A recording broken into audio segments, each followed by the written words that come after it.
Welcome! In front of me I have Google Pixel Watch and I'm gonna show you how to turn on this device. To turn on this watch, simply press and hold the crown button and keep holding it until you see the Google logo on the screen. Once you see the logo on the screen, you can release the button and wait until the watch is done booting into a system.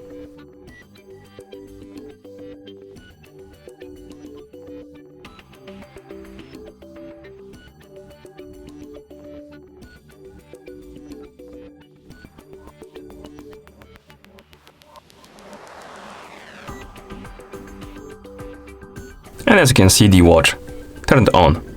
And that's how you turn on this watch. Thank you for watching. If you found this video helpful, please consider subscribing to our channel and leaving a like on the video.